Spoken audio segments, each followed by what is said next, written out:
Hey guys, it's your boy Pat. Welcome back to the next episode of the Hollowed Down Cigar Lounge podcast. We got a friend we've been waiting to get on the show, Jon Simons from Warfighter Tobacco. Justin, help me welcome this man. What's going on, John? What's up, John? Excited for How this you one, doing, man. guys? I'm excited. We talked about doing this. It's been, I don't even know how many months at this point. It's been a minute. I Back think in March at least.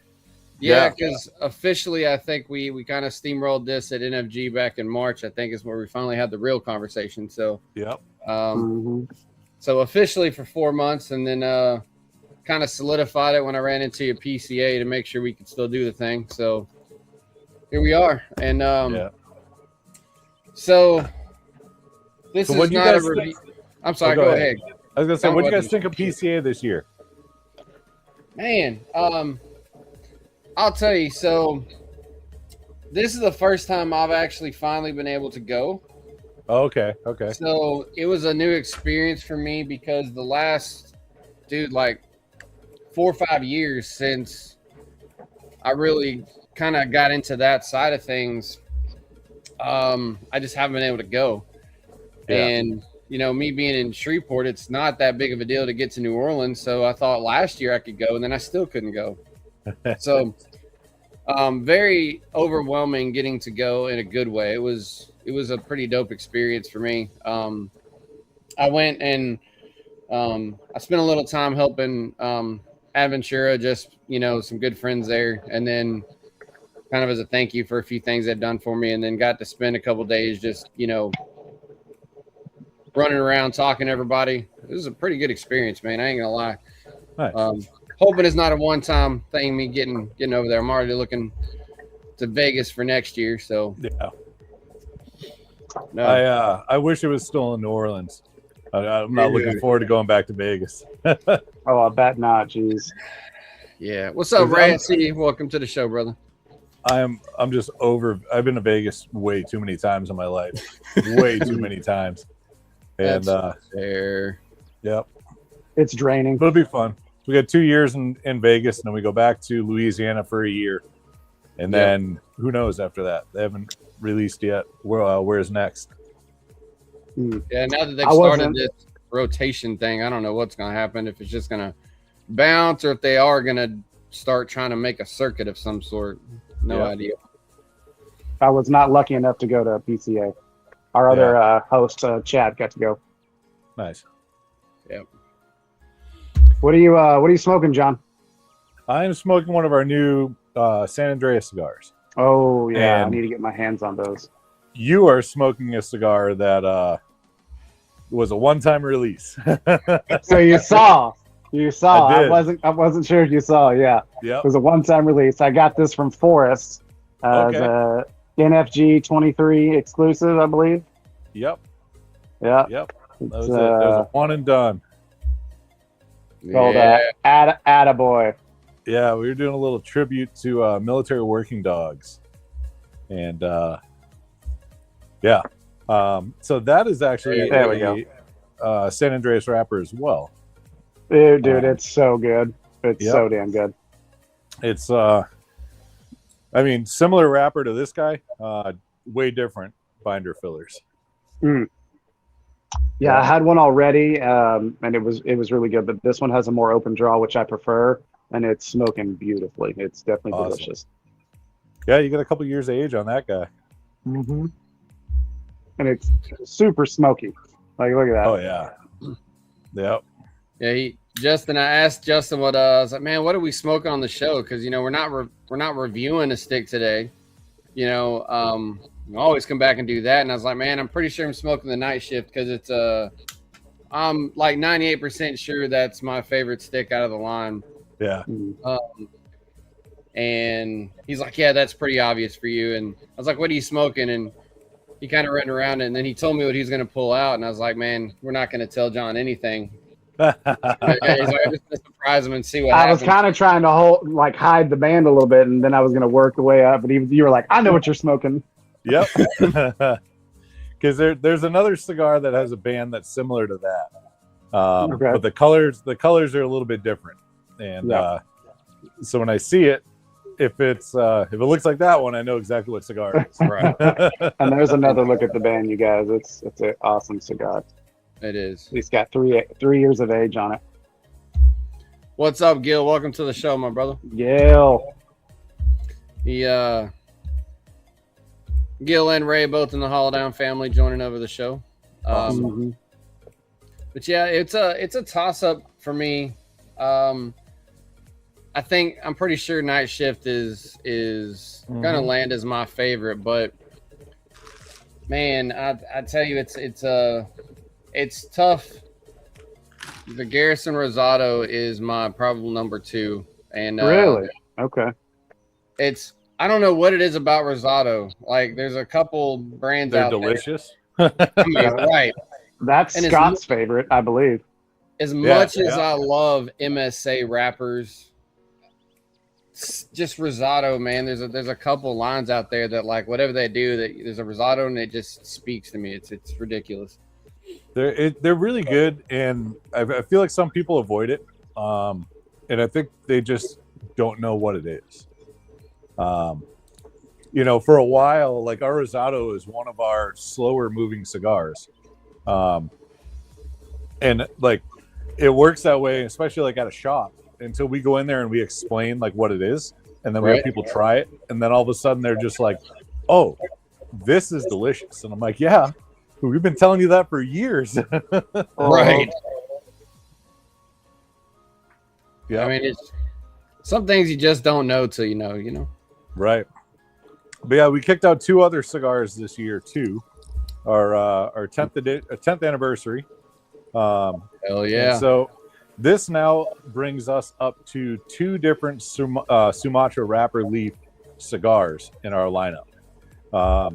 It's this one and our 762 Field Sumatra. The 762 Field is a Indonesian Sumatra, and this guy is an Ecuadorian Sumatra. Okay. So similar seed, could be identical seed, who knows? Grown in 2 completely different regions, brings out 2 way different flavor profiles, but it still has the gentleness that a Sumatra wrapper has. Yep. I've really been enjoying Sumatra wrappers lately. I'm a huge fan.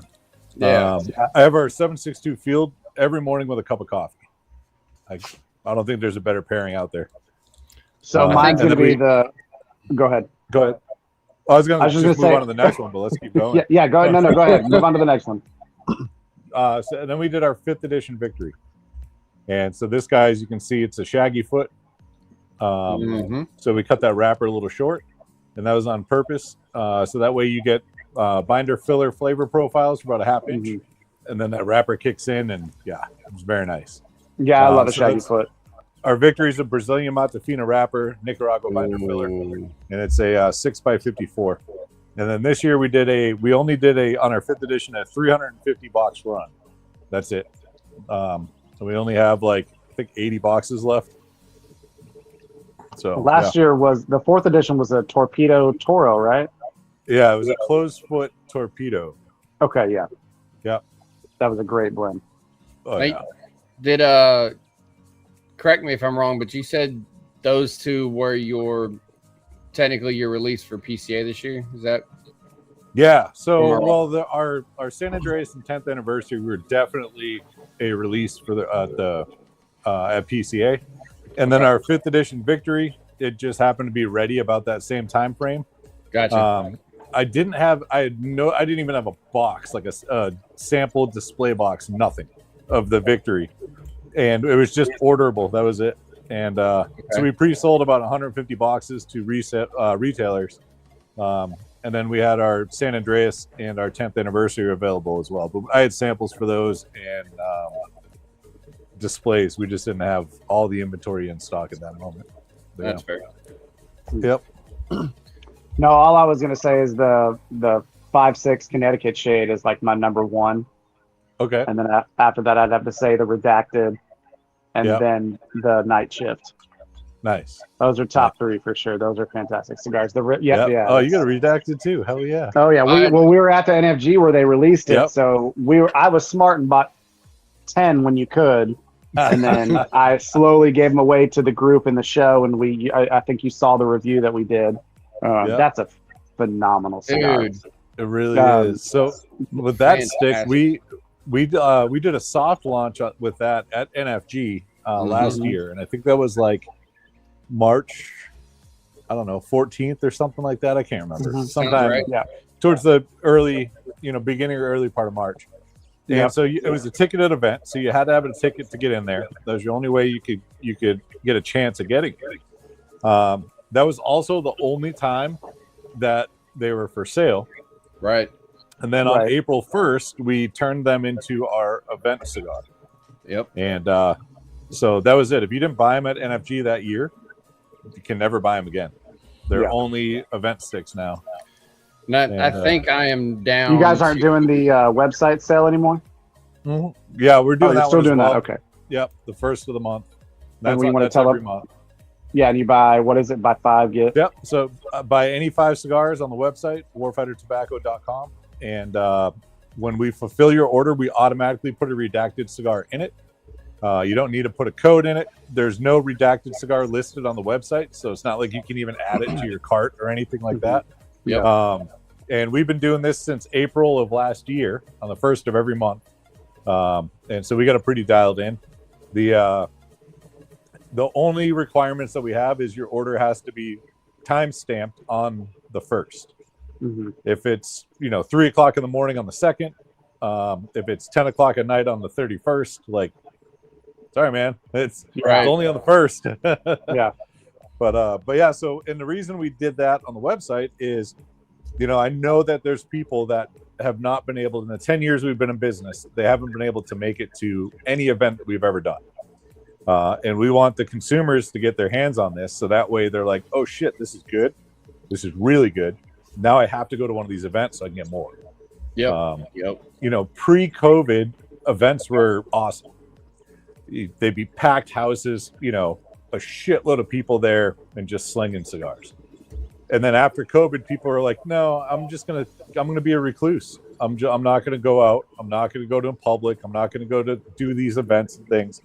And so we saw a dip in attendance. And but since we kicked out, the only way you can get this is at an event. Now we have people that are showing up and they're like, okay, I need this many redacted. So how many cigars can I buy? I'm like, you get whatever you need, man. I got you. It's genius. It is. But you can do that when the cigar is good, though, right? It has to be good. If it's a shitty cigar, nobody cares. Yeah. Right. And I'm not gonna throw shade anywhere on this, but like, there's other event cigars out there that you're like, meh. You're like, I don't really want that. And then you got this puppy that what we put this at, Justin, like a 92 or 93 or something. I have to go back and check. Yeah, 93. I mean, I know it was 90 plus, right? I mean, and that's just our rating. I don't care what anybody else says, but like, it's a phenomenal stick. So we have a guy our other guy, Chad, he has a very Dominican palate, and it's hard to get him to, really like anything from anywhere else. And we don't know where it is. It could be from Dominican. I just know that your main factory is in Esteli. But he said the same thing. He's like, that cigar is absolutely phenomenal, and I need more. See, that's the trick. Just give him a cigar and just don't tell him where it's from. Yeah. That's funny. It's no. And you mentioned NFG, and I'll say that because we talk about NFG a lot on this show.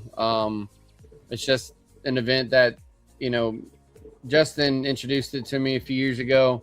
Yep. It's easy for me to get to, just a short drive over. Justin's pretty much damn near around the corner. I'm like 30 minutes away from underground. And, nice.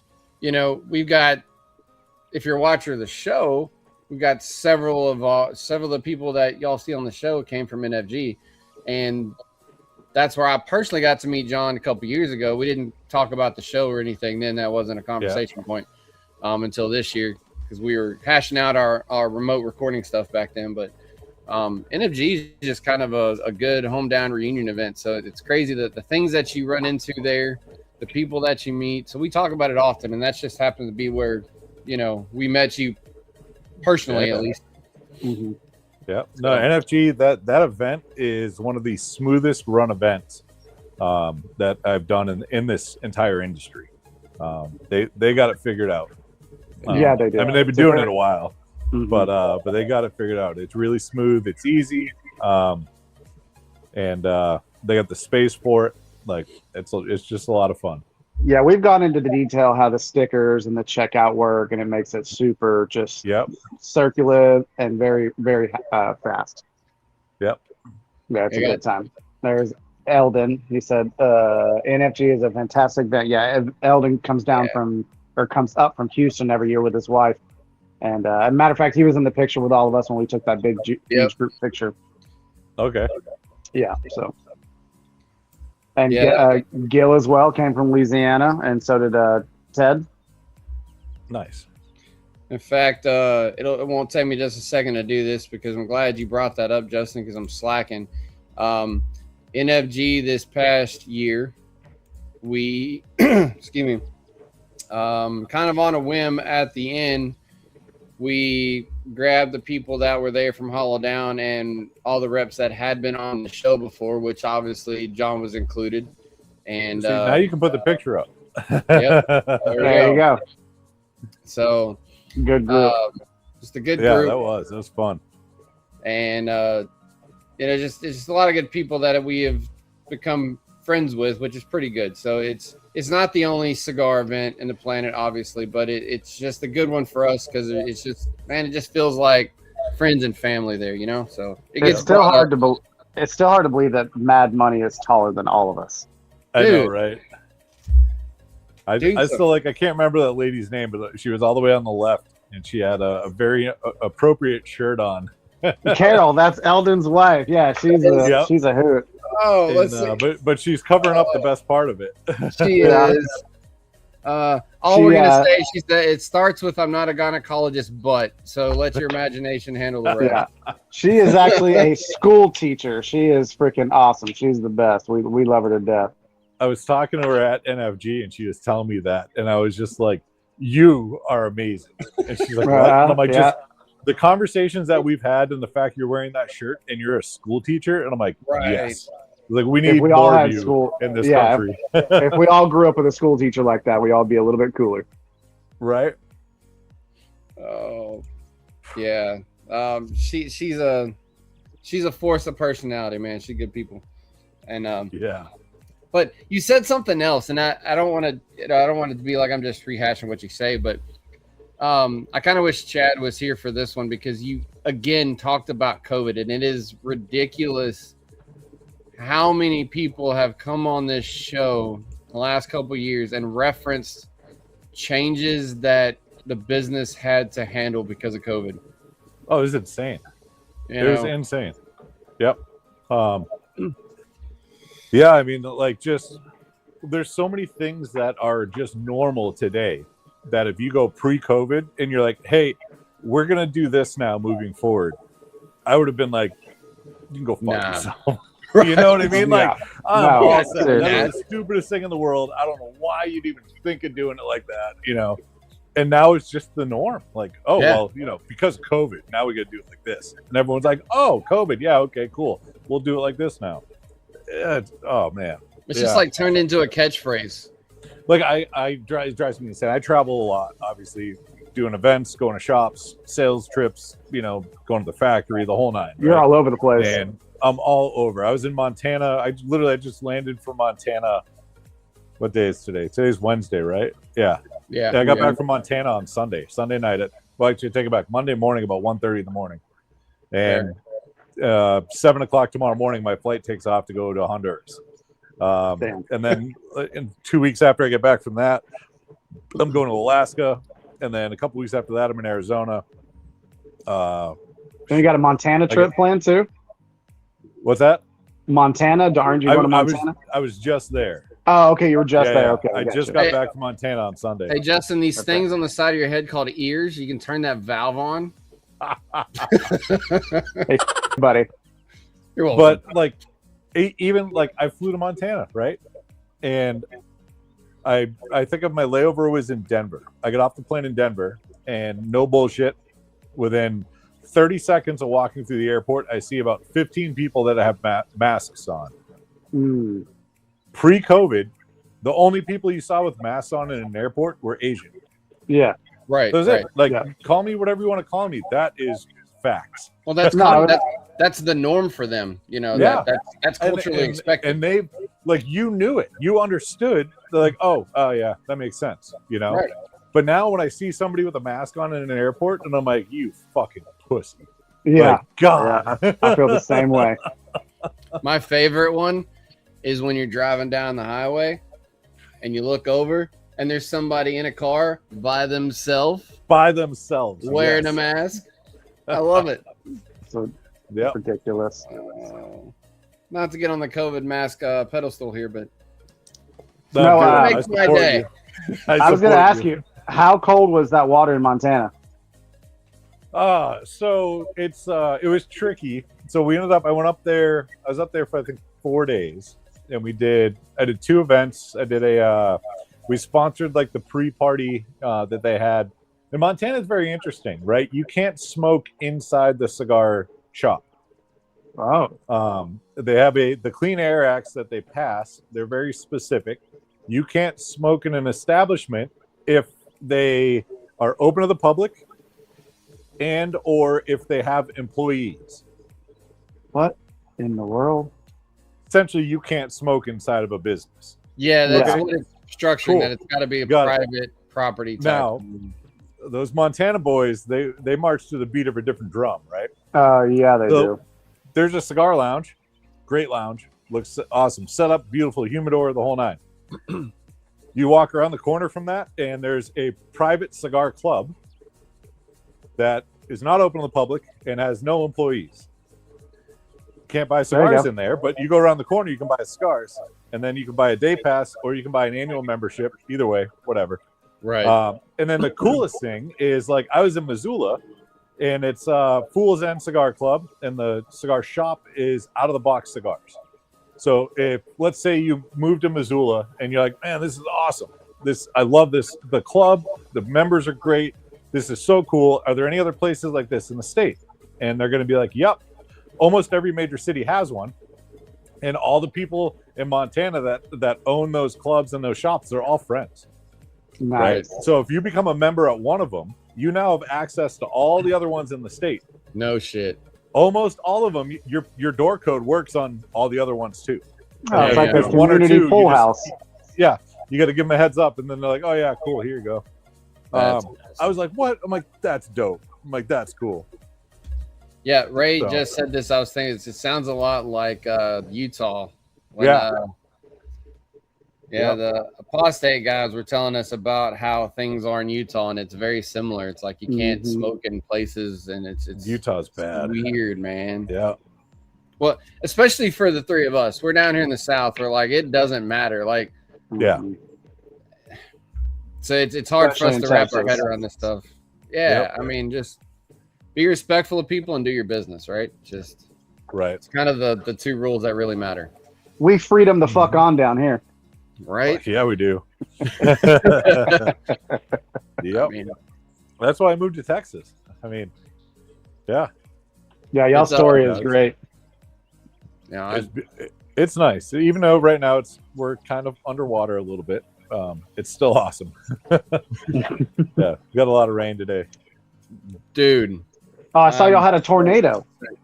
We had a tornado today too. Freaking San Right Antonio on, has tornadoes, everyone. Just let you know. And that was Oh. in San Antonio. It wasn't like Right. on the outskirts or whatever. Like that was 1604 and I-10, Yeah. which is a very, very busy, higher end like shopping area. Mhm. Right. Actually, fuck, Cigars International is over there for in San Oh, shit. Antonio. I wonder if they got any damage, huh? But yeah, I mean, it was a decent tornado. Wasn't like an F5 or anything like that, but I mean, it messed some stuff up and there was some damage. Yeah, there's but some it was stuff right in the flying middle of around. the I saw it on day, the news. like clear as day, all kinds of videos, people like stuck in the traffic on the highway. Then there's a tornado coming across. Yeah, Tornado Alley, you know, Oklahoma's known for it, but Tornado Alley like drags down. Like, you know, I grew up in East Texas, just north of Longview. You know, I'm a Gilmer kid. okay. And it would every few years would have to duck and hide. It would just tail down, and so they come down to Texas more than They I wish. do. Yep. Mhm. Luckily, since I've been over in Louisiana, it's just east enough that we don't really. Now we'll get the winds, but they can turn into tornadoes, and there's been some historically devastating ones here too, but not as frequent. We usually just get the winds at the edge of the storm, but Right. Yep. the rain still hits. I'm tired of Yeah, it rain right does. now, dude. Ray's asking a question, Pat. Oh, he said that he did his AIT in San Antonio. Oh, yeah, Oh, nice. thanks. Army or Air Force? Good question. I do not Yeah, know. Ray, let us know. Because if You know he's what's Army, funny? then he's a medic. And if he's Air Force, he's probably medical as well. Yeah. But yeah. No, Yeah, San Antonio is definitely a very pro-military town. Mm-hmm. Very much so. I Oh, mean, yeah. Texas in general, but San Antonio specifically. On that note, we should talk about so Warfighter Tobacco also has a podcast that's on Spotify and YouTube. Yep. One thing that's always funny is that I can't tell the difference between the planes flying over in your podcast or where I work, because I work at Lockheed Martin. So I'm having F-35s and C-130s Yeah. and all kinds of planes coming by, and you have the same thing going on at y'all's place. So it's Yep. always a guess on which one it is. But go ahead and tell everybody about the podcast as well. Yeah, Yeah, so we do a podcast called Warfighter Tobacco Podcast, and we talk about all kinds of new fun stuff that we have going on. We try to share as much and wow, I smell Words burnt are toast. hard. It's okay. That is our It's slogan. been a here. long day, man. Yeah, I love There that you you go. guys have a graphic for that. My eyes in the holes. We live it. We talk about a little bit of industry news, and try to keep guys like up to speed ish, at least in like layman's terms, on like some of the legal stuff that's going on, whether it's tariff regulations or lawsuits. Now that the FDA stuff is kind of on the tail end of almost being over with, but anytime there's updates on that, we'll bring it up and talk about it. All of our new stuff, any cool like science experiments that we have going on, and I say that because we like one of the ones that we did is I left a rut case humidor in my backyard for like 5 years, and Saw that one. for 5 years I thought it was empty, and I just kept moving it around, and I'm like, yeah, it's a torture test for the rut case. We'll see if it holds up, blah blah blah. And then one day I decided to open it, and it had a Bovita pack, a couple business cards, and one cigar in it for 5 years in my What backyard. was the cigar? It was a Connecticut Shade. All right. Oh. And, yep. And I think Corona Wow. size, if I remember right. Mm. 5 years sitting back there, and so I immediately shut it. I brought it into work. I grabbed Justin, our director of propaganda, our media guy, and I'm like, Producer "Dude, extraordinaire. Yep. I was like, we have to do a video about this. And he's like, what is it? Why is it so dirty? And I'm like, it's been in my backyard for like 5 years. He's like, no way. And I'm like, yeah. He's like, let's go. He starts setting up lights and everything. I'm like, okay. And but yeah, so we do all kinds of fun stuff like that. Like we did a couple. I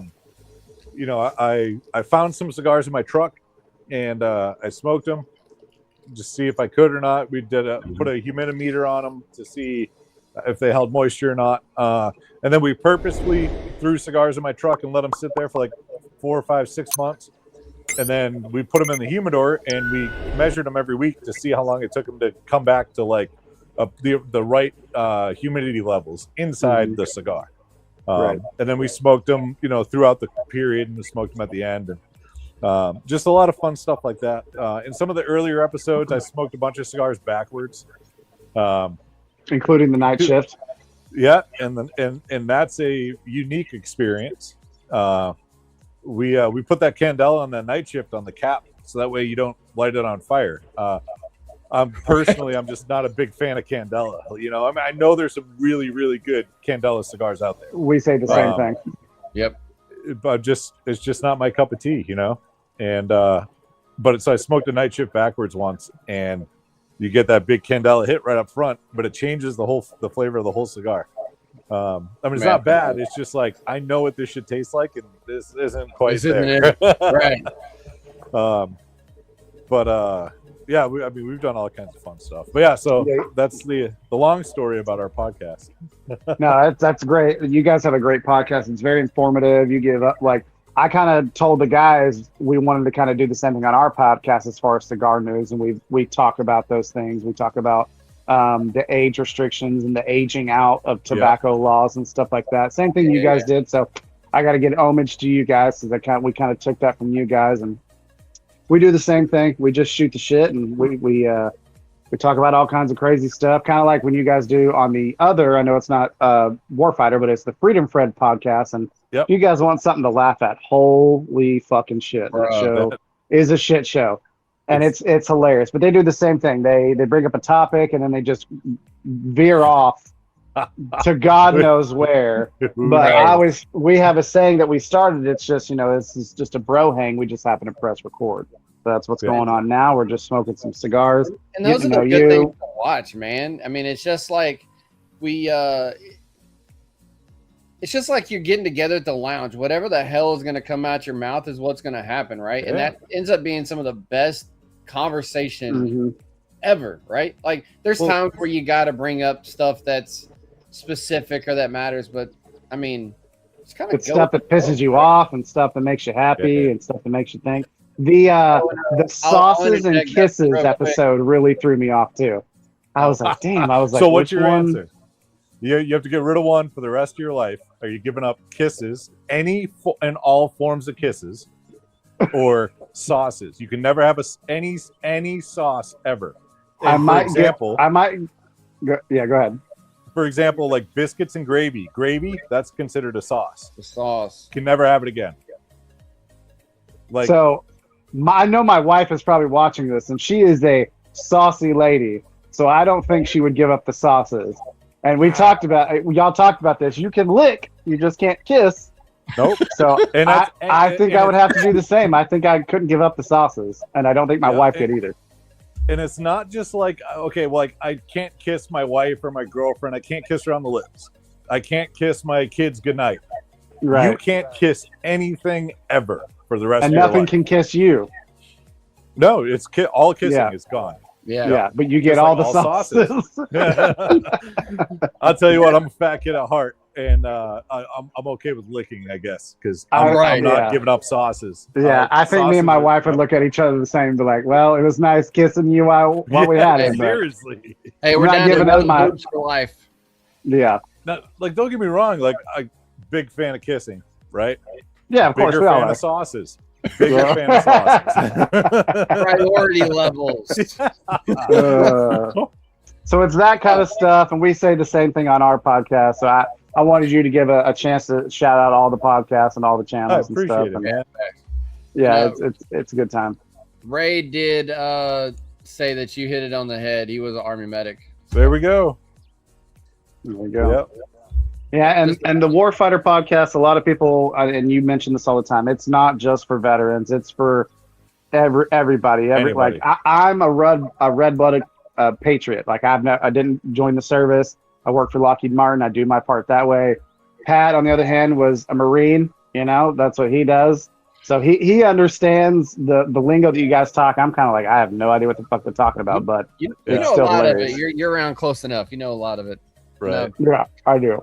Gil said he's from New Orleans, so kisses would have to go. Yeah, you can't be in New Orleans and give up sauce of any size. There's too many sauces in New Orleans. Imagine eating in New Orleans with no sauce on anything. Oh my God. I couldn't do it. No. Like, I absolutely love the Cajun Creole food. Oh my God. Love it. There'd be none left. Right. Yeah. You can only go so far with the flavor and the spice. Like, without the sauce, the game's just off. Yeah. If anybody gets a chance, go to Freedom Friends podcast on YouTube, and their master debates are hilarious. Yeah. John, I think you're just a little bit of a fan. What do you think? A little bit. They're just fun. A wee bit. The Freedom Friends podcast, we've been doing that for I think a little over 7 years now, which is crazy because we've recorded 3 pieces of content a week, every week for 7 years. which is insane. Insane. Consistently. Like, insane. We got our first official sponsor at the beginning of this year. Yeah. 7.5 years we've been doing this. 7.5 years. Yeah. First official sponsor. Like, 'cause we weren't doing it for any other reason besides we wanted a chance to sit down and hang out. Mhm. And we started it kind of right before COVID. So when COVID kicked in, we started doing buddy checks, and we kind of like developed a small community. And especially through COVID, I mean, that it held its own in weight, right? Right. You know, right. we were checking on guys. We were helping guys get through some tough times that they were going through because of the lockdowns and, you know, self-isolation and all that comes with that. Mhm. And then like COVID ended and we kept going. And then it was just like, no, okay, now I think we're just doing it for us. And then we got a sponsor and we're like, oh shit, like we're doing this. Yeah. Oh yeah. I Yeah, think that's our the tagline, biggest thing, though. 7.5 years is mediocre at best. Yeah. I think that's the best way to go, though, is you do it for you first, man. Right. You know, like if you're genuine to yourself, I don't care what you're talking about. If you're talking about your cigar products or we're talking about a podcast, or you're talking about I don't know, it doesn't matter. If you do it for yourself first, your results are better because they're more genuine and true to heart. So Exactly. keeps your focus in the right direction, you know? Yep. You know, there's long before our show turned into the format it is, you know, started it late 22, long before I met Justin or Chad. Had a buddy, we call him Johnny Bravo because the way his hair looked at the time. But we started this on a whim, right? And we met in the police academy and just kind of became good friends, both like cigars, all the things. And he just kind of said this the first couple shows. I'm talking like, if I don't recommend this, John, but if you were to go back and binge watch our early episodes, you're going to see the trash I'm talking about. Like, we knew what to do. We didn't know how to do it.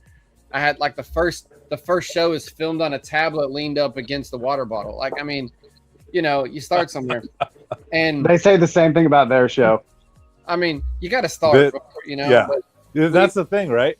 As we'd long always as you say start. something to the effect of like, you know, hey, you know, I forget how we worded it anymore, but, you know, hope you come around next time, whatever our thing was. And he was like, and if you don't like it, don't worry, we're still going to be here. You know, Yeah. so like we started it for us, right? Yeah. First ones are super dry and boring, but, you know, you build off of that and figure out what you're doing, right? But you got to do it for you, man. Yeah. You know, starting puts you ahead of 90% of the people, right? Right. 90% of the people, they fail at the starting part.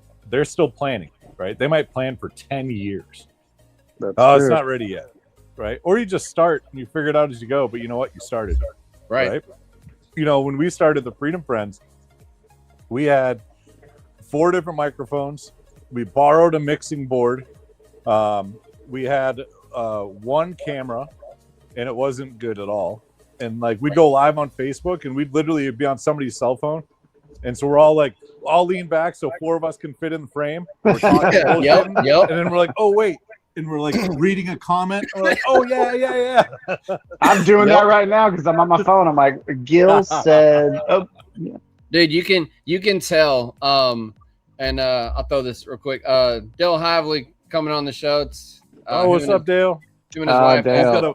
Simple You Man guys know Mobile Dale? He's Cigar got a mobile Oh, yeah. cigar lounge. yes, Yes, sir. Simple Man Cigars. I was there when you met Dale at the booth, and we were all talking. Oh, yeah, That's when we yeah. were taking shots of shots triple, of this triple. guy right here. There it is. Yeah. But before I go back to phone quality, a little extra shout out for the channel. Our very next episode that goes live August 3rd, Dell and Delia will be on the show with us. Oh, Yeah. awesome. So Yeah. That's awesome.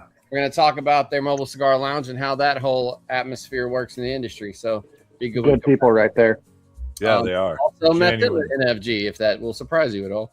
I know, right? Right. It's like a big family reunion. It is, man. It's a very but good networking event, especially. You talk about the quality, and I got a few people that message me about this all the time. Ronnie at Secreto keeps like trying to help me out here, but it's like our little shorts. You know, I post them on my Facebook, post them on YouTube, Instagram, and they're just random ass clips from the shows. But like I went back and pulled clips from all of our shows, right? So you'll have some clips, they're mixed randomly, some clips that are from the recent shows where we have better cameras, better uploads, and then you have some of our old ones, and you can see the progression of the quality of the clips. Like if I were to do a clip out of this one, it's going to look solid. I put up a clip the other day from episode like 20, and it's grainy as shit. And there's nothing I can do about it because the source video 3 years ago was trash, right? Yep. So he's like, you got trash audio or something, And he was just like, man, what can we do to make your show clear? I was like, it's not that my show's not clear now. It was trash 3 years ago, and that's where the clip came from. You know. Dude, I remember doing my very first episode on this podcast, and we were in the CI parking lot in Fort Worth, and it was like 98 degrees. We were just fucking melting, and I was like, I don't want to do that again. That was fucking rough. We've done 2 shows in the CI parking lot. One was on purpose because we filmed it right before the Texas Wine and Spirit Festival, which a lot of us just mentioned as Cigar Fest. It's the only other reason we did that on purpose. But I mean, we were trying to get Justin when we kind of started becoming friends to get him on the show. Couldn't get him scheduled initially to get on the lives like he is now. And I was over in Fort Worth, and we just kind of hung out, and I literally set up cameras on the back of the tailgate. We put up lawn chairs behind the show and just put CI in the background and said, well, screw it. Let's figure it out. You know? Yeah. We initially met in the Cigars Daily Facebook group. So that's how it all started. And that's how I found out about you guys, because you did a bunch of videos with Tim. And as soon as one of the first videos, I've been fanboy ever since. Yeah. If you can't tell, you know. Right. Yeah. There's some brands. I gotta correct this because I just flicked my ashtray when I was rookie. Well, like I say, there's a lot of brands that I don't like everything that they roll or produce, but your brand is definitely one of those. Every single. Go ahead. I appreciate that big time because when you're making cigars, right? Like I can make cigars, and they could only be cigars that I like. They're all going to be very one directional, right? Mm-hmm. Because I'm blending for me. I'm not blending for everyone or what I think people would want, and there are some brands out there that you smoke throughout their whole lineup and you're like, wow, those are all very similar, like they're pretty, there's nuances that are just consistent across that entire line of cigars, Yep. I can honestly say that we have 11 cigars out right now, 11 different blends. You can smoke through those 11 blends, and there's no 2 that are going to be close. They're all different. Not at all. Yep. Absolutely. And it was by design. And then when we blend also, we blend for flavor. And wherever that strength lands, that's where it is. Yep. So we have a lot of more medium-bodied cigars. We got a handful that are on the lighter end, but they're packed with flavor. And that was our goal. Speaking of pack full of flavor, I finally had my first Connecticut Shade Lancero that I got from 1849 Cigars. Bro, that was some coffee. I had that this morning because it's Warfighter Wednesday. That's what I always rep. Yep. Dude, that Lancero was phenomenal. And I don't smoke a whole lot of Lanceros, but I was just like, what the fuck? This is so creamy and have you guys heard my story on that? I think I know I have not. I know. Okay, so when we're young as a company, right? This was the beginning of 2019. Is when we decided that we need some Lanceros. So by the time we actually got them in hand, it was like December of 18. It was December of 18 when we got them in hand. So it was like early of 2018. We decided we were going to do some Lanceros, and we had a lot of people like, hey, you guys really need to do Lanceros. And we're like, and then, after enough people asking, we're like, okay, screw it. We're doing Lanceros. So our core line of cigars, we have 6 cigars that we call our core line. It's our 556, 762, and our 50 cal field. And then our Garrison Oscuro, Garrison Rosado, and Garrison Coro. Those 6 are core line. So we're like, fuck it. We're going to do a Lancero in each one of those blends, right? And so we get a hold of the factory. We're like, hey, roll us Lanceros. And they're like, what do you want? And we're like, all 6 blends. Like, all 6. Like, you want samples first? Like, just fucking roll them and send them. Like, okay. And so they rolled them and sent them, right? So we get them all in, and like we're excited to smoke these things. So I grab one of each, and I lay them out in like the order I think I'm gonna like these cigars, right? I want the one that I think I'm gonna like the best first, and then like, okay, cool. So in that order, that Connecticut was the last one that I smoked, and I was like, it's a Connecticut Lancero. Like, there's you know, how good can it be? It's going to be mild. The flavors are going to be like just kind of there, you know. I'm like, whatever. I'll smoke that last. So I smoked everything else, and I got a couple. I'm like, okay, these might be my favorites. We'll see. And I get to that Connecticut, and I'm like, I guess I'll give this thing a shot. Cut it, light it, and I get about 2 inches into that cigar, and I'm like, holy shit. Hands down, this is my favorite Lancero that we make now. Like, hands down, no questions asked. So good. And it's a very across the board consensus that Connecticut Lancero is surprisingly good. I couldn't find it for the longest time, and then when I showed up to 1849 one day. Matter of fact, when Pat said that we were doing the podcast, I was like, let me go grab a few just so I have it for the show. And sure enough, I walked by. I was like, the Lancero. I was like, 2, please, thank you. Yep. I think, sorry, Pat, to interrupt you. For NFG, when you guys had that best of 5 sampler pack, you had the Corojo Lancero, and we both smoked that, and that was a really good cigar. And the reason we put that Corojo Lancero in there is that guy had like almost 4 years of age on it.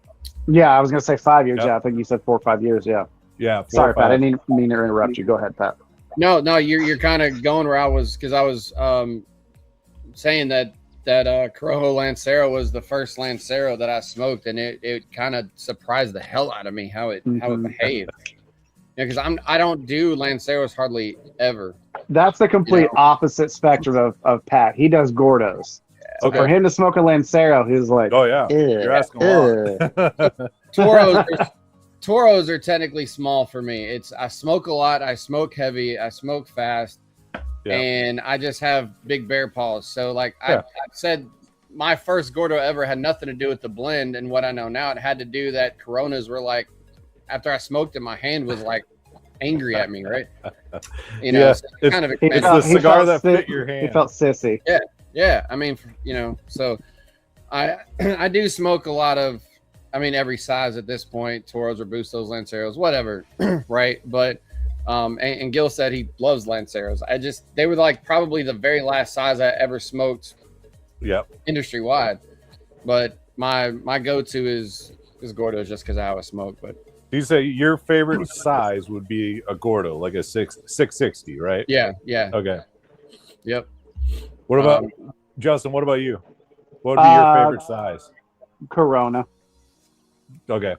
Yeah, it used to be Toro, but it used to be Toro. I've only been smoking for 3 years, but now it's developed into Corona across the board. Most blends in Corona size are fantastic. Anything from like a 44 to a 48 ring gauge. That's kind of where you land at. I'm a big fan. Yeah, for sure. Lots of flavor. Yeah, because I mean, you get the benefit of, and I'm being simple here because blending can modify this, but the smaller the ring gauge, the more wrapper comparison to the binder and filler, right? Or the filler specifically. So, you know, you're getting more of whatever your outward flavor is, the smaller ring gauge. So, you know, I do recognize there are some cigars, as much as I love Gordos, that I'm going to smoke. If it's a line that has the optional sizes, I may purposely get a Robusto or a Toro because of the flavor. Right. You know, that's part of the game too. But, you know, and I want to, before I have a moment and forget to go back to this, here's something that Justin, you can talk about this yourself too. Gil said he's got friends and family in San Antonio, so he needs to hit you up next time he comes into town. So absolutely. I know, and I haven't done this myself because I haven't been to San Antonio in years.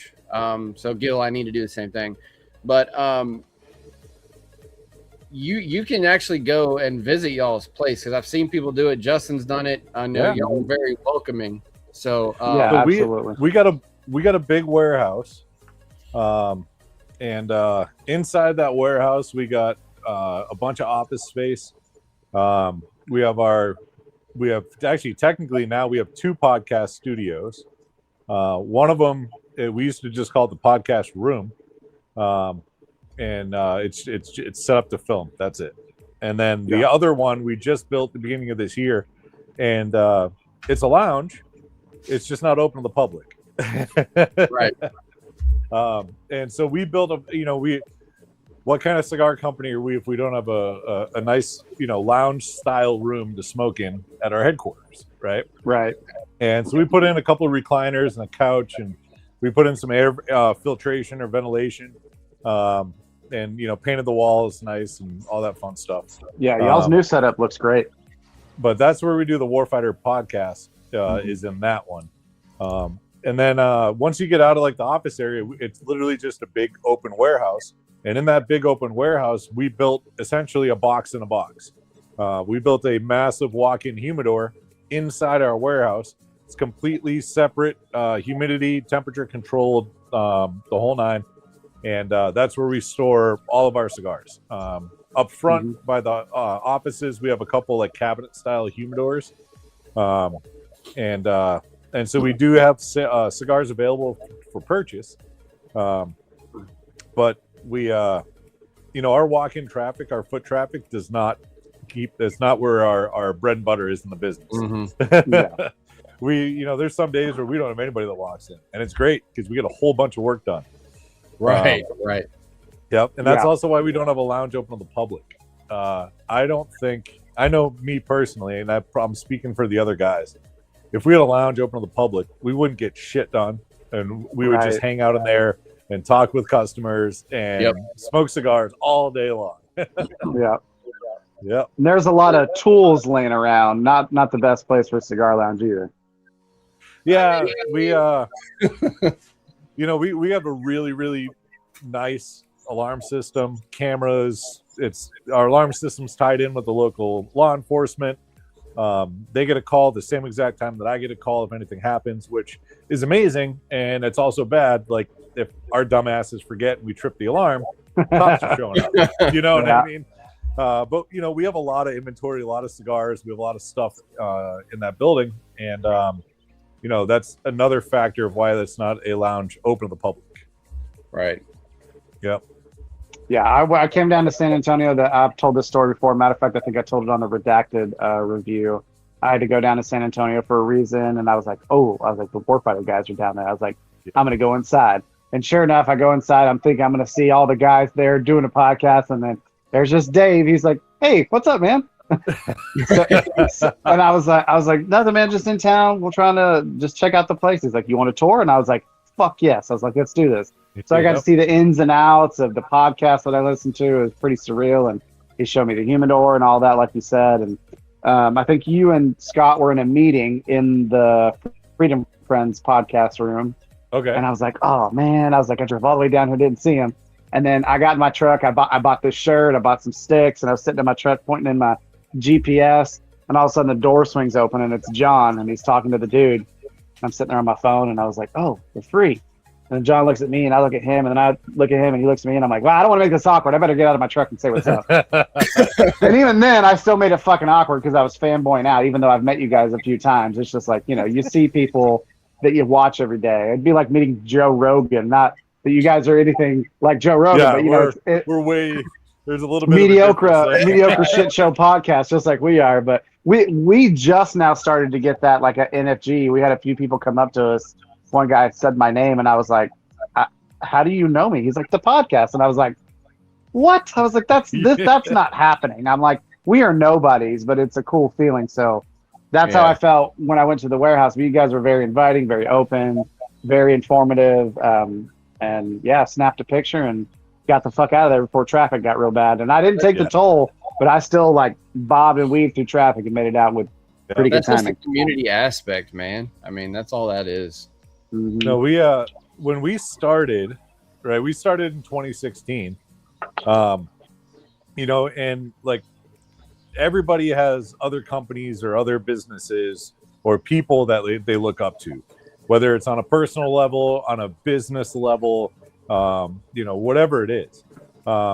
And so like for us, when we first started, Black Rifle was already around for 2 years. They started in 2014. And, so we met those dudes and we've known them for over 10 years now. Yeah. And like we were in Nebraska at the time. And so we had, a lot of stuff. We were doing a lot of business out in Utah, either in the cigar side or the gun side. It really didn't matter at that point. And so every time we went out to Utah, it's not like we called ahead or anything like that. We'd walk into Black Rifle and with Evan or Matt or JT or, didn't matter who it was, whoever was there, we'd run into them and whatever they were doing, they would stop. They would give us time. And it didn't feel rushed. It wasn't like, hey, okay, you got 3 minutes and I got to go blah, blah, blah. It was just like, they would just fucking hang out. And so when we, spun up Warfighter and, we started growing and being, the brand was starting to get recognized and things like that. And people would come by the shop. We felt not really obligated, but it was like, okay, there's a right and a wrong way to do this. And we know the right way because people have done it to us as we've walked in. And that's how we need to treat customers when they come see us. Right. That's a good point. Especially guys that are out of town. And just for the listeners that are out there, if you guys are from out of town and you come into the warehouse here in San Antonio and you come see us, please let me know or let whoever it is that's there know that you're from out of town. I had a dude that drove from Pennsylvania to San Antonio. And he was coming to Texas, right? But he wasn't coming to San Antonio.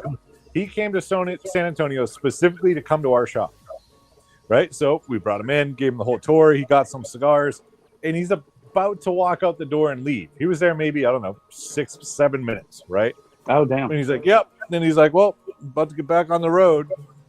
And I think it was Dave, and he's like, road to where? And he's like, oh, well, I'm going to get back on the road and head back to Pennsylvania. And Dave's like, what? He's like, did you just come here from Pennsylvania? The guy's like, yeah. He's like, well, I stopped in wherever, some little town in North Texas. And he goes, I figured I'm close enough. I might as well come see you guys. And so at this point, I hear this. I come around the corner, and I'm like, wait, so you drove across Texas to come here and see us? And he's like, yeah. And I'm like, okay, man, you need to tell us this. And I'm like, I'm going to go grab you a cigar right now, and we're going to go sit down in the fucking podcast room, and we're going to smoke a cigar, and we're going to hang out. You don't drive across the country. And we don't get to spend time. No, that's not how this works, dude. And he's like, man, this is awesome. And I'm like, yeah. I was like, I'd be pissed if I drove across the country to go see something.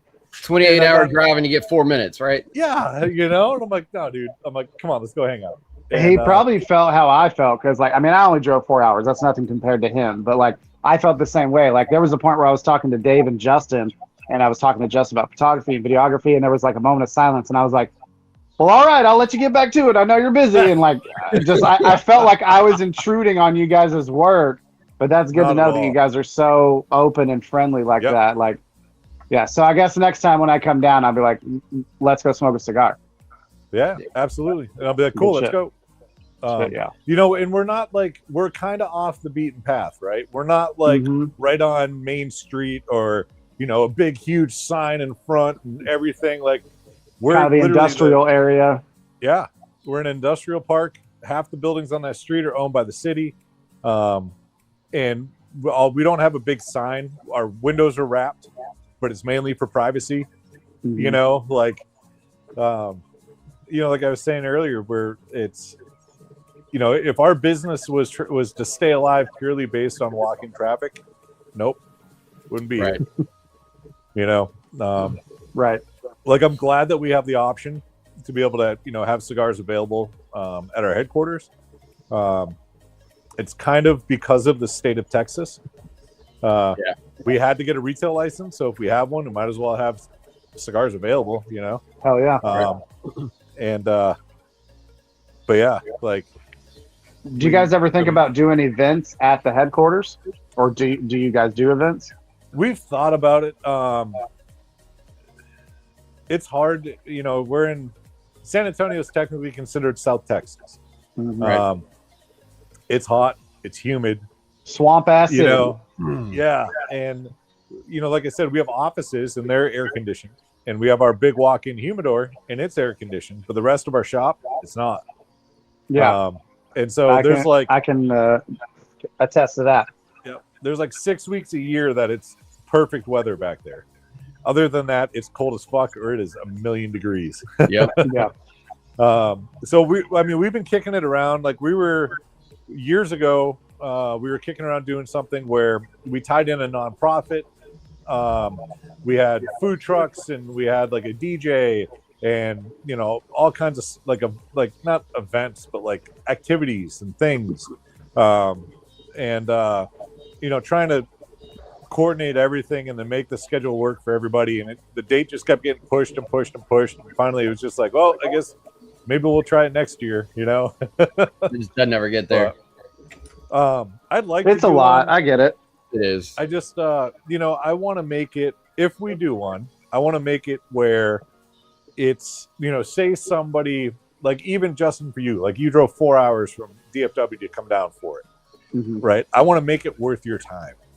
Right. And, God forbid somebody buys a plane ticket and gets a rental car in a hotel and spends a weekend in San Antonio to come down for that. I want to make sure it's worth it for that dude to do that. You know what I mean? And I don't quite know what that is yet. Like I have an idea, like to me, right? But I don't know if that's good enough for somebody else. Right. Yeah, I gotcha. And, like one of the things we were kicking around is like trying to do some blends that's the only way you can get it.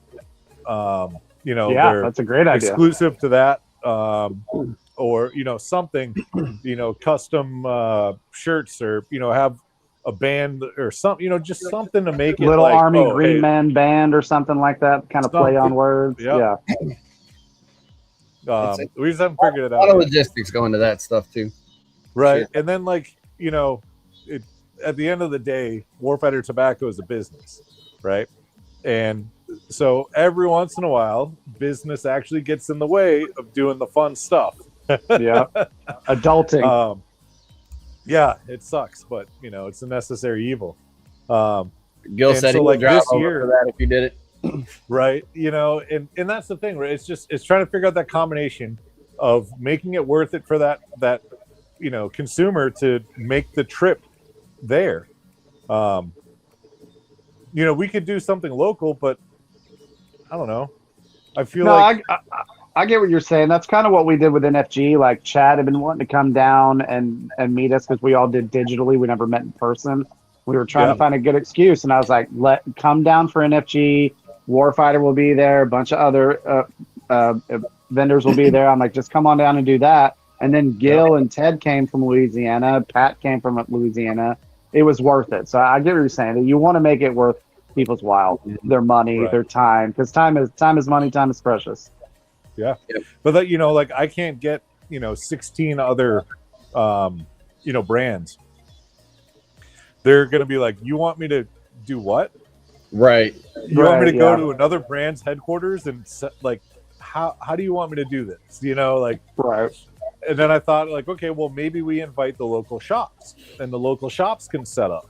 And I'm like, well, I don't know. Like, if a customer's coming here for a Warfighter event, do they really want the option to buy other brand cigars from a local retailer? Yeah. I don't want to invite these retailers and have them take a day off from their lounge and then not sell anything. Like, I don't know. It's a lot. You could even do something like with Jazz's company, Battle Pub. Yeah. Something along those lines. Yep. And it's crazy. Like, I think our building's pretty decent size. We're I think about 6,500 square feet. Like if Jazz was to coordinate like even a mini tournament and do it at our shop isn't big enough. Right. But his game store is 16,000 square feet. Is it really? Damn. Yeah. I didn't know it was that big. It is huge. Yeah. Yeah, I plan on going down to Battle Pub when I go back to San Antonio next time. Yep. No, he's got a sweet setup. Oh yeah. Yep. Yeah, I enjoy the Black Rifle link though, because that's personally I think it's damn near the best coffee on the planet, but not anymore. Have you tried Gun Barrel Coffee?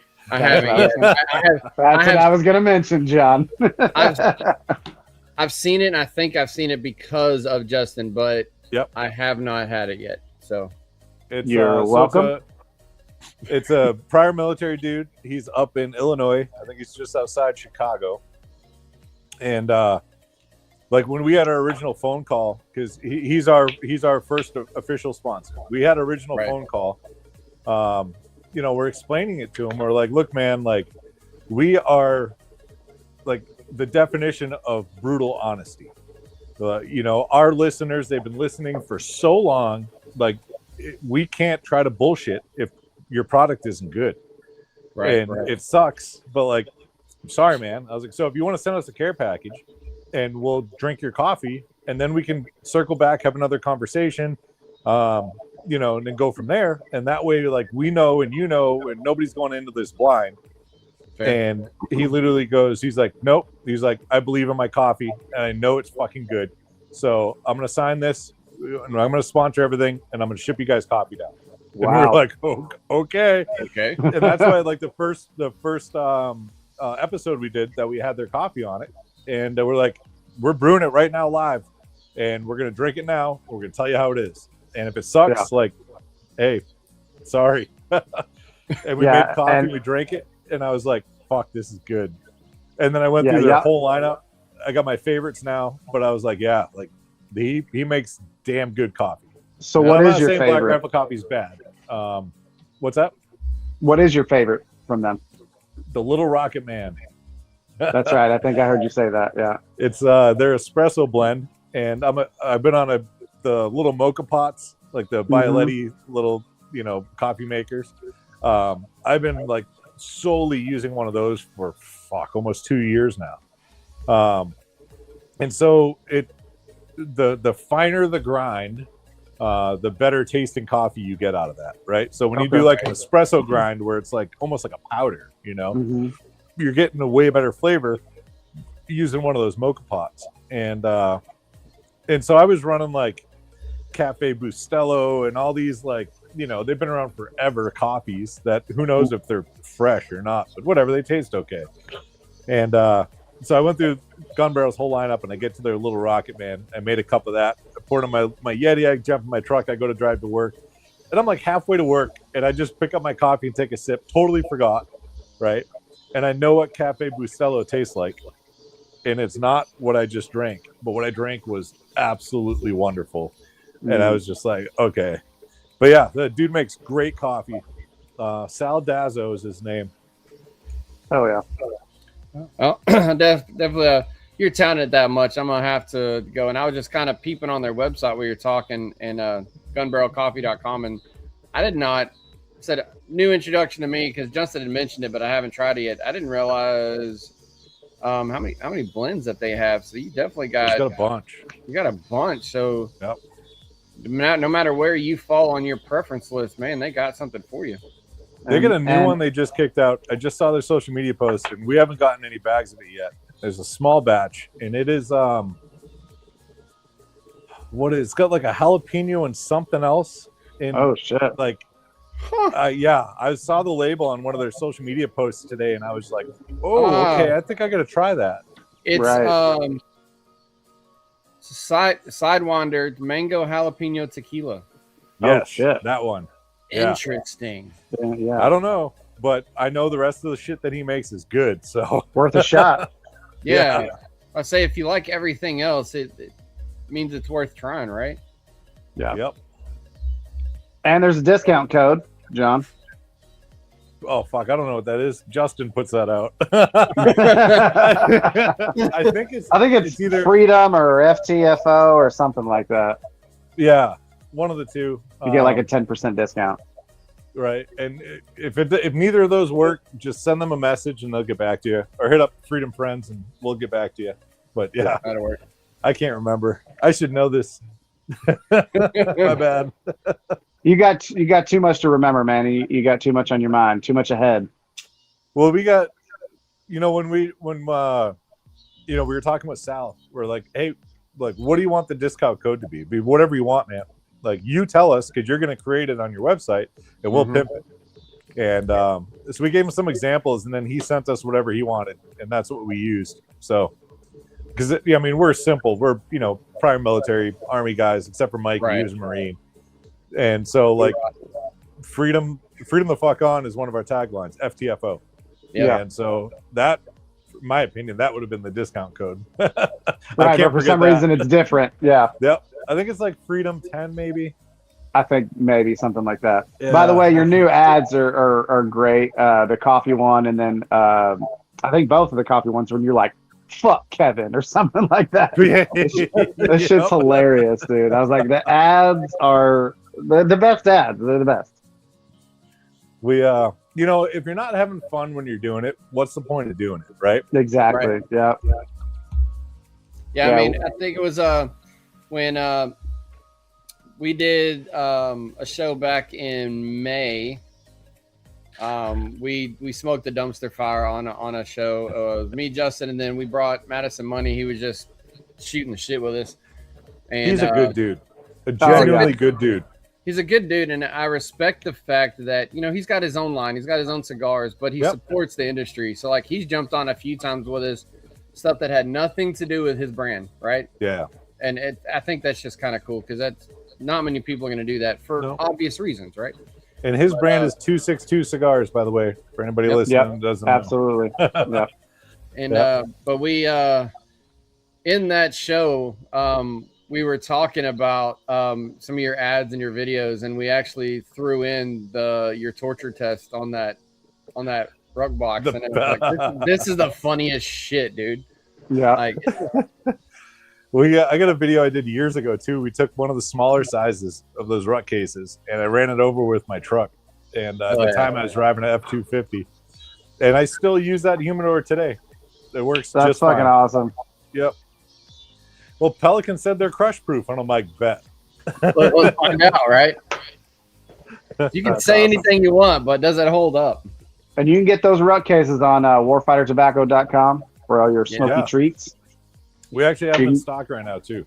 I actually have a awesome gas tank lighter. Fuck yeah! Got Warfighter on it, and then the Cigar cutter with the engraved Warfighter emblem on there. Yeah, see, I got the same one, except this was one of our test ones. Ah. Before it was engraved, but if you can see barely, this one used to be black. Oh shit! Yep, there is not much black left on that guy. Right. There's no black left on that guy. Not really. It's been used a while. Yeah, they also have some really awesome ashtrays. John, if you want to tell them about the ashtray. It's like, wait a minute, I have one nearby. No, it's downstairs, and I'm too lazy to run down there and get them. Nah, you're good. So yes, the ashtray I'm using today is from the Columbia Cuban restaurant in Ybor City, Florida. Yeah. And I bought it because it's just a beautiful, Cuban-looking ashtray, and I realized that I actually use it all the time up here. But the ashtrays that we have available on our website are we call them the Abrams 120 millimeter ashtray. And the reason we call it that is it is a 120 millimeter aft cap, which is part of the round of a 120 millimeter shell that is fired out of an Abrams tank. And when they load the whole round, and that round's, I don't know, whatever, 3+ feet long, they load it into the breech, do all their things, they pull their string, it goes bang, or actually I think they just push a button nowadays. It goes bang, and essentially the whole rest of that 3-foot thing goes down the tube, right? It's either part of the it's a sabot to keep the direction of the projectile, it's part of the powder for the burn, whatever it is, cardboard looking shit. It all goes out the gun, right? And then what gets ejected out of that is it's about this tall and about that round is that guy right there, that ashtray. Except in the center where our logo is, there's a firing rod that sticks up, I don't know, about 8 or 10 inches or so. Awesome. So we chop that off, we cut the rest out the side of it, we recoat the inside, and then we clear coat and seal the whole thing. Now, if you flip it over, which obviously you can't really do that with the picture, it has all the original markings on the bottom of that case. So it tells you the nomenclature of what that round is. The majority of all these are training rounds. We don't want to have a depleted uranium round, and we're just shipping it out to customers. Like it's probably not something good to have in your house. No. But it'll have all the markings. Like say that gunner was doing a inventory and he took a Sharpie and he marked on the bottom of that round. That mark is going to be there, right? That's cool. The bottom is untouched. Say when it gets ejected, it lands in water and there's like a little rust spot on one of the edges. That gets sealed in, it stays there. So we try to keep these as authentic as we can because they're actually once fired out of an Abrams tank. Here we It's go. probably the most patriotic ashtray you can get. Right there. See, look how fucking awesome that is. And they're heavy duty. They're heavy. Yeah, each one of those weighs about 8 pounds. And you can't break it. No. Don't drop it on a glass tabletop and don't drop it on your foot. Those are the only emails that we've got in about something going wrong with this ashtray. Now I have a question. Do they all spin like the one you have on the podcast, or does it vary? We've gone through probably thousands of these over the years, and I've found 2. The one that I have on the podcast, and then our most recent batch that we just got in, our post office mail guy came in, and he had all these little white boxes, and they're all heavy. He's like, "What the fuck are in these?" He's like, "None of your boxes are heavy. Why are these so little and so heavy?" So I ran in the back, I grabbed one off the shelf, and I came out, I opened it, and I took the ashtray out, and I set it on the counter. And as I set it, like my hand like brushed against the side, and it just sat there like this. And I was just like, and I picked it up, and the guy's like, kind of like looked at me, and I'm like, "Oh no!" I'm like, "These don't spin." And for me to find another one that did, I'm like, "This is special." So yeah. There's so those that don't know, John is a fidgeter like myself. Yep. And you do with that, you do the ashtray, and then for NFG last year, I gave you and Scott the same glass I have that spins. Yep. And then recently, you've upgraded, and you've got the what'd you guys call it? The automatic toast or something like that? Full auto cheers. Yeah, so they've got like bubbles on the outside of them, Pat, and you can spin it on its own base. And what they'll do is they'll spin it, and then they'll click them together, and they'll go clink, clink, clink, clink, clink, clink, clink, and that's their cheers. So it's turned into a thing. So every time I see you guys use that glass and those glasses, I'm like, yeah, that's cool. And those ones that spin, the glasses that spin, like it's so funny because like we've done that podcast, like I said, for like 7.5 years now, and I'm like known by the other hosts and all the listeners like John drops shit, or he has to play with something, or he's gonna, you're gonna hear it all the time. He's just gonna be making noise, banging around. Yep. And then I got that ashtray, and then everything stopped, right? But almost every video you see me just spinning the ashtray.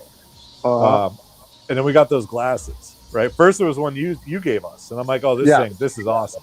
And then Mikey found the ones that have the base, and like I'll find myself like they'll be having a conversation, and I'll just be staring at my glass, just spinning it, and they're like, "John, what do you think?" And I was like, "What?" Like, oh, we were talking. My bad. Yeah, I was like, "Oh, sorry, off of my own little world." So I was an enabler in your process. I appreciate you big time. Yeah, I really do. Like I said, I'm the same way. I'm fiddling with something at work or on the podcast now, and I'm like earlier, I was turning it left and right, and that's. So if you take a phone call, right, and it's like pretty serious phone call, and you're going to be on the phone for like a half hour, can you sit in one spot and talk on the phone? No, like pace. I'll put in miles, right? I won't leave the warehouse, or I won't leave my office, and I'm just pacing. Even if I'm not, I'm sitting there like moving back in my chair, rocking or spinning or something. I can't sit still. Yep. When we go on vacation, my wife was like, "Can you please sit down? Like this is our vacation." And I'm like, "No." I can't sit still sometimes. Yep. Yeah, I want to throw a very quick extra shout out here. You talked about your core lines, and I'm assuming this because since we're not done, I lit up dumpster fire, right? Hey, I got one right there too. Oh, hey, we did our show on this, but all right, Fly, go away. So I like this one, right? And I like the way that y'all do this. And yes, it's been said, one cigar, these may slightly vary to the other, but it's a lot of lines and they call them different things, whether they're seconds or fumas or whatever. There's a bunch of words that you can throw out there, right? But if you need a good, whether now I don't use this at a yard grower, I'll use this smoking outside. I mean, just whatever. I think it's a good cigar anyway. But the fact that y'all use some of your tobacco from various blends to use the product, right? But it's well constructed, and I know, you know, if I remember what I've heard you say before, you have long leaf in there to hold it, and then you've got your other remnants from the other blends, right? So Yep. It's kind of interesting because you'll have slight variations from one to the other, but every one that I have smoked has still been a phenomenal cigar. Like, it's still your tobacco, it's still constructed well, and it gives you I'm going to use this word, budget option. Yep. You know, and so some brands don't do it this way, and I do like this cigar. So I mention this because I see it periodically online where people are like, man, it's a budget stick, it's a trash cigar, don't get it. Ignore that crap. Yeah, Right. for sure.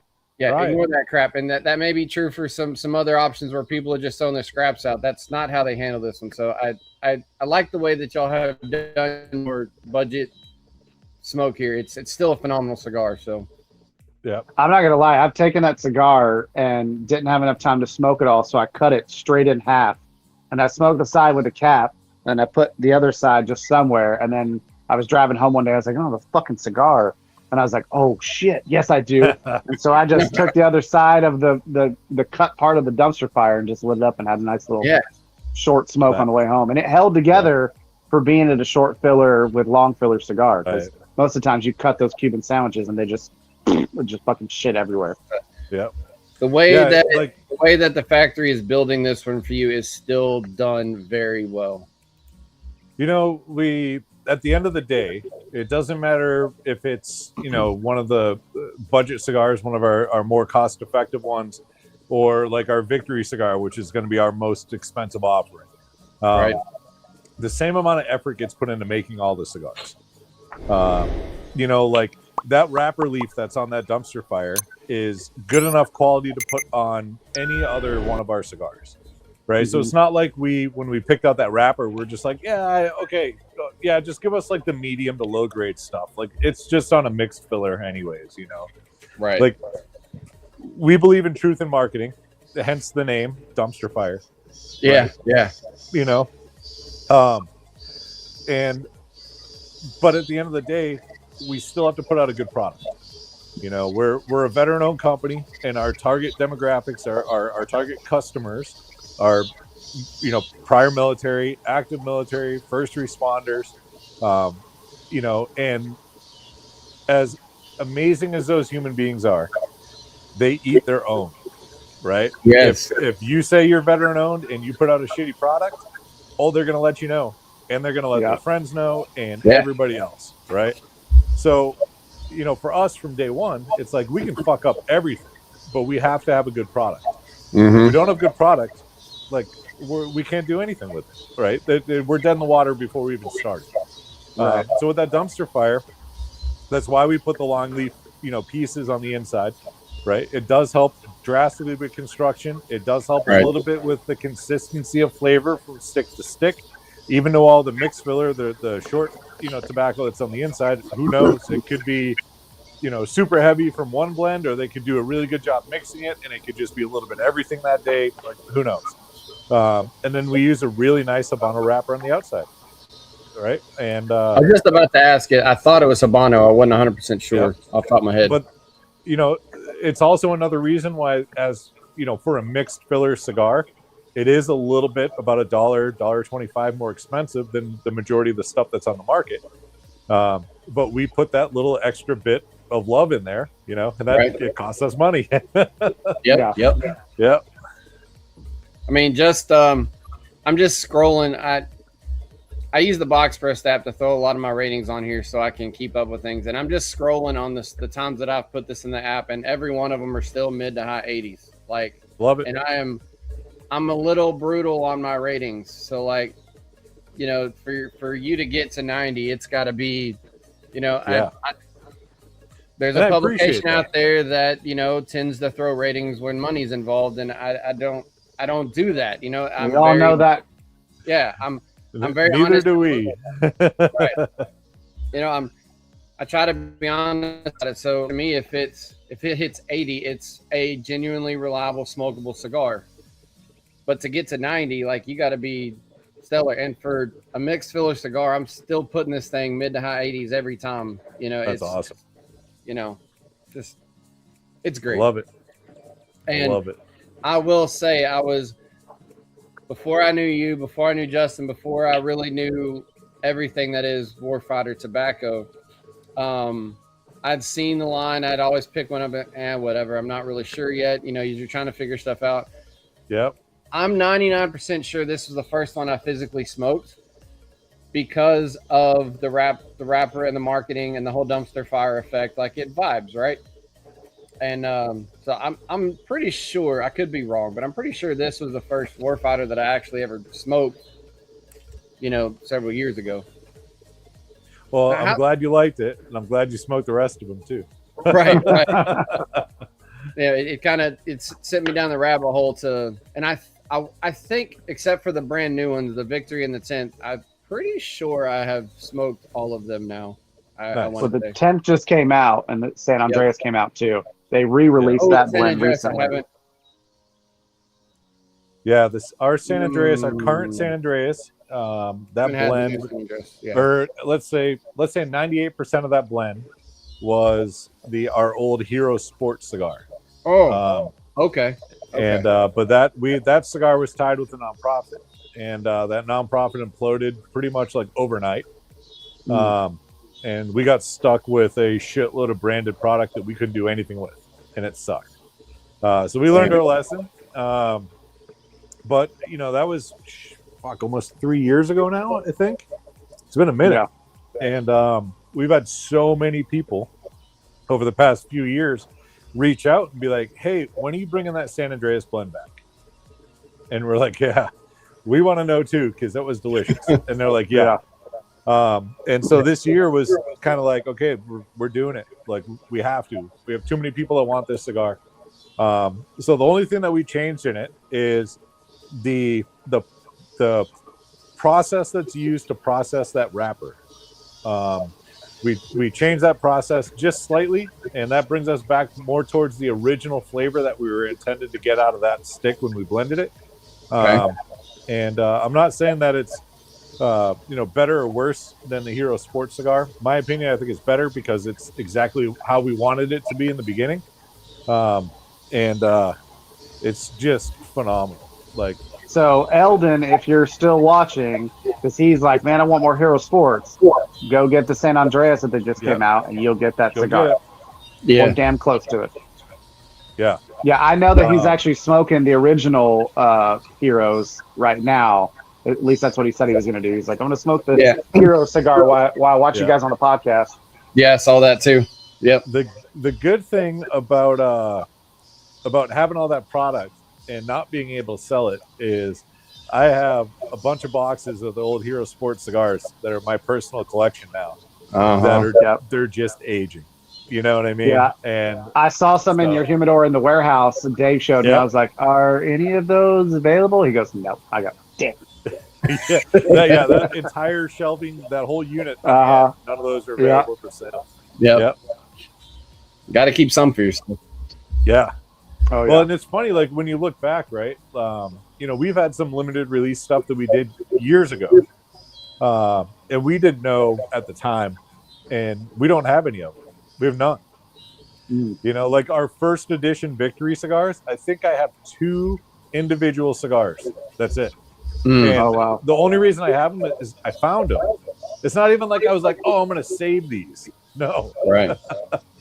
Yeah. I mean, sometimes you never know what's going to be a hit, right? So you look back and you're like, man, should have. Well, I never made cigars to save them.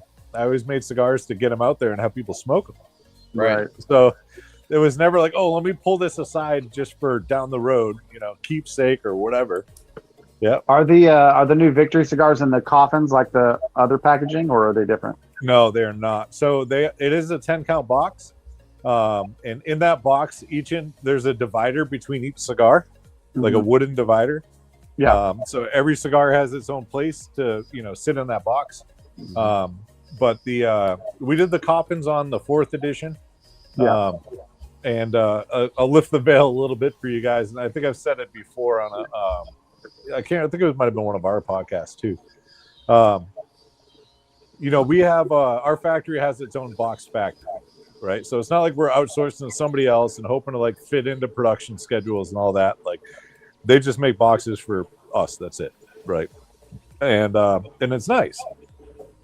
But like those dudes they bust their ass, and they make amazing products. They're Johnny on the spot when we need something. Like they're just good people. And so we put the order in for those cigars, and about a month and a half into it, we get a call from the factory, and they're like, "Hey, we kind of have a problem." And I'm like, "Okay, what's going on?" And they're like, "Well, a couple of the guys at the box factory, they just want to quit." And I was like, "Well, why are you calling me? Like what am I supposed to do, right?" And they're like, "Well, they're frustrated because of the coffins." And I was like, "What?" I was like, "Why? What's going on with the coffins?" They're like, "They have to make 10,000 of them." And I was like, "What? Why do they?" Oh, fuck. We did 1,000 10-count boxes. Each cigar had a coffin. That's 10 coffins per box. 1,000 boxes. That's 10,000. I didn't realize that at first when we ordered them. Right. And I couldn't imagine being one of the guys in the box factory. And it's like, "Oh, so what are you going to do for the next couple months?" "I'm going to make these fucking coffins for the rest of my life." You know what I mean? Stuff you don't think about. They looked at that order and were like, "Nah." I made a deal with the box factory, and I was like, "Listen, if you guys finish these and you don't quit, I'll never ask you to make coffins again." And they're like, "Done." And I'm like, "Cool." There you go. And now I'm like, "Shit." And I'm like, now I got to find somewhere else if I ever want to make coffins. Right. Yep. We've had several people on this show that open our eyes a little bit to the things behind the scenes that your general retail consumer doesn't think about, because they don't need to think about it. Their job is to open up good presentation, get a good cigar, but you have to think about it. It's interesting in a way. Like if you're cigar nerdy at all, like we are, it's interesting to talk about how those things happen or don't happen. Yep. A lot goes into making a good product. Yeah. And it's fun too, because there's, for the most part in this industry, everybody, it's filled with just genuinely good people. And I have the mindset of, if we all work together, we're all going to do better, right? Agreed. If we pick a fight with each other, or you decide you don't like us, then like it's not one-sided. Like it affects both parties involved. And so we like to say that we're Switzerland, right? We get along with everyone. We don't hate anyone. They might hate us. Cool. That's on you, man. Like whatever. Right. But when we started out, like there weren't a lot of people in this industry that helped us or gave us advice or tips or tricks or, hey, we got this problem. And they're like, "Oh, well, here, call this dude. Here's the solution." They're just like, "Oh, that sucks." And they walk away. It's like, what the fuck? Yeah. And so, we have a 10-year anniversary cigar. That means it's 10 years for us this year. Mm-hmm. And from the beginning, I always said, like, if somebody else has a company, new, old, don't care, right? And they ask us for advice or help, I'm going to do anything in my power I can do to help them, right? Because nobody did it for us, and it's fucked up and it's bullshit. And I don't think that's how an industry should be. There's friendly competition, right? But if you think me as a brand new company is competition to you that's been doing this for your family's been doing it for 100 years, bro, like I appreciate it, but no, we're not even on the same page. You know what I mean? Yeah. But so like I can't tell you like right now, for instance, I have 3 different groups of people that I'm working with that are either improving what they have, trying to start something new, in regards to like on the manufacturing side of things, or are trying to get into it and they don't know if they want to do it or not. But there's no like source of information to figure out, like, you know, should I put the time, effort, energy, blood, sweat, tears, fuckload of money into this to see if it works? Or should I just learn about all of it and then make my decision if I want to jump in or not, you know? Right. But there's nowhere that just kind of like lays it out like, okay, this is what you got to do in order to start a cigar brand. Mm-hmm. And it is probably one of the most overwhelming things that's out there, because it's not like you're just trying to start a company in one country. You're trying to start a company in one country, but you're getting a product from could be multiple countries, and now you're dealing with import and export in both countries, right? Because nobody bans or boxes their cigars in the States. It's all done Nicaragua, DR, Honduras, wherever the factory is. Right. So now you have to get your stuff made and then shipped to a factory. Now, mind you, I don't know if you guys ever been to Nicaragua or Honduras or any of those countries before. They don't have addresses. Mm-mm. It's not like you're on 123 Main Street and, you know, fucking Managua, Nicaragua, right? Your address, like the address for our factory, is the name of this restaurant and a half block east and a half block south. Right. But now that restaurant is no longer named that. So now the address for the factory changed. Jeez. Yeah. Yep. And so like there's all these little things that you wouldn't even know. You wouldn't even think about, you know, if you've never been there or never did it, right? Let alone the imports back and forth, customs back and forth, all the different permits and fees and taxes and excise taxes and S-chip, and I mean, you fucking name it, right? There's no, like, you can't go on the ATF website or the FDA's website and they just, okay, here's your checklist of things you need for a cigar brand. Right. Nope, that doesn't. There's no blueprint. Exactly. Yeah. And you know, when you're starting out, right, you're throwing money at the wall and trying to hope that some of it might stick, but most of it's just going down the drain. You know what I mean? If I can help a guy save $5 or $1,000 or fuck 10 grand, whatever that amount is, by him and him and her having a conversation, I'm in. Let's go. My phone's always on. You know what I mean? Yeah. Like I feel like it's a lot easier to help people come up than it is to hold your foot on somebody just because, you know? Yeah. Well, case in point, this podcast, we really appreciate you coming on. You know, we help each other out, and I, you know, we're on this podcast, but I still talk about your other two podcasts. It's just, right. It's better to have a good community with the cigar community. It's just, you know, a bro hang, and it's a great. Yeah, I agree. Build each other up. You know, don't tear each other down. And I'm not gonna stay specifics on this show because we've said it before, but it's known that there are legacy brands been around 100, 200 years, whatever, coming after these brands that have been here for 5 years like they're going to step on their toes. Yep. And that's one, there's no need to it, because if you think this 5-year brand is going to come anywhere close to your competition, it's not going to happen. And two, it's just not a good look, right? It doesn't do much for the community. You know, you can, in fact, your own competition, or sorry, your own profits, your revenue can actually bolster from the fact of being able to say that you helped somebody else. You know, it just it's kind of Warfighter ran into that problem with that cigar. Yep. You know, it was too close, and you know they had a problem with it. Same thing with Fortaleza. And the shitty part about it is I can't talk about it. Yeah, right. Exactly. I can. It was you know, there's multiple scenarios out there like we hear about like that. And it's like, man, it just puts a stain on it. And the thing is, to prove the point, it puts a stain on it. And guess what? People are still going to go smoke your stuff. Like it's not going to hurt your business whatsoever. And if you don't want to help, that's cool. Just stay out of it. Yeah. Be neutral. There's no need to go down there. And just be Switzerland. Yeah. I mean, it's fine. But I won't get on that because that's a pedestal. I'll get off. Right. No, but again, John, we appreciate you coming on. I know you got a flight to catch. I know you got a lot of stuff planned ahead, but we appreciate you taking out the time and coming to our little mediocre podcast of our own. Absolutely. I appreciate it, guys. It's you know, it's really fun to get on shows with other guys. and especially when I'm not at my shop doing it. Right when I'm at the shop, I feel like I'm like, okay, like pull the string, let's go. You know what I mean? Right. When I get to hang out at my house and do it, like I don't feel like it's work. You know, Right. Yeah. like I feel like man. I'm just hanging out and I'm bullshitting, smoking cigars, having a good time.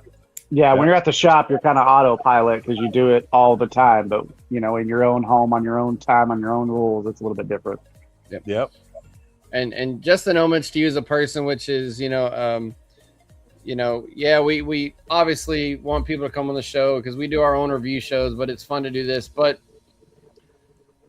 in your case particular, one, you could have said no, you could have said you're busy, you could have come up with any fucking excuse and we would have known no different, right? And we're like, well, he's busy. But the fact that you're willing to put the time out there, and the conversation happened because of us just running into you at NFG and PCA and other random ass places.